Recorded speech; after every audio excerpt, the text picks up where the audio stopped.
بسم اللہ الرحمن الرحیم۔ السلام علیکم ورحمۃ اللہ وبرکاتہ۔ اللہ کی یاد اور شیطان کی چال۔ ایک شخص ہر روز رات کی تنہائی میں اللہ تعالیٰ کا ذکر کیا کرتا تھا۔ اس کام میں اس نے کبھی ناغہ نہیں کیا تھا۔ ایک دن شیطان نے اس کے دل میں وسوسہ ڈالا کہ اے شخص، تو ہر روز اللہ کو یاد کرتا ہے اور ایک مدت گزر گئی ہے اس کام کو کرتے ہوئے، لیکن کیا کبھی ایک بار بھی اللہ تعالیٰ کی بارگاہ سے جواب میں لبیک ہوئی ہے؟ تو کس قدر عاجزی اور انکساری سے اللہ کی ضربیں لگاتا ہے، لیکن بارگاہ خداوندی سے تجھے ایک جواب تک نہیں آیا۔ اس شخص کے دل میں اس خیال کا آنا تھا کہ وہ پریشان ہو گیا اور شکستہ دل ہو کر لیٹ گیا۔ خواب میں اسے حضرت خضر علیہ السلام کی زیارت ہوئی۔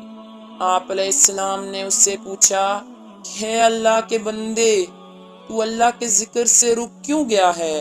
کہنے لگا، میں تو ہر روز اللہ اللہ کرتا ہوں، لیکن جواب میں میرے پاس لبیک نہیں آیا، اس لیے میں اس بات سے ڈر گیا ہوں کہ شاید میں اللہ تعالیٰ کی بارگاہ میں مردود ہوں۔ یہ سن کر حضرت خضر علیہ السلام نے فرمایا، اے شخص، اللہ پاک نے مجھ سے فرمایا ہے کہ میں اس بندے سے کہہ دوں کہ تیرا اللہ اللہ کہنا میرے ہی کرم کی وجہ سے ہے۔ کیا میں نے تجھے اپنے کام میں نہیں لگا رکھا ہے؟ تیری طلب، تیری تڑپ مجھے سب پتا ہے۔ میں تجھے بھولا نہیں ہوں اور نہ ہی میں نے تجھے نظر انداز کیا ہے۔ تیری ہر پکار پر اور ہر بار اللہ کہنے پر میں تجھے 1000 بار لبیک کہتا ہوں۔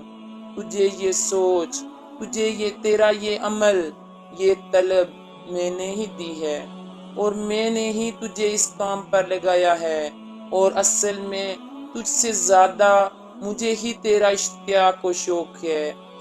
اس شخص نے یہ خواب دیکھا تو ہر بڑا کر اٹھ بیٹھا اور فوراً سچے دل سے توبہ کی کہ پھر دوبارہ اللہ تعالیٰ کے ذکر میں مشغول ہو گیا۔ اللہ تعالیٰ ہر انسان کو ذکر الہی کرنے کی توفیق نصیب فرمائے۔ شیطان انسان کو بہکاتا ہے کہ وہ اچھے کام نہ کرے اور وہ صرف برے کاموں میں لگے۔ یہ انسان جو ذکر الہی کرتا تھا، اسے فوراً ذکر الہی سے دور کرنا چاہا۔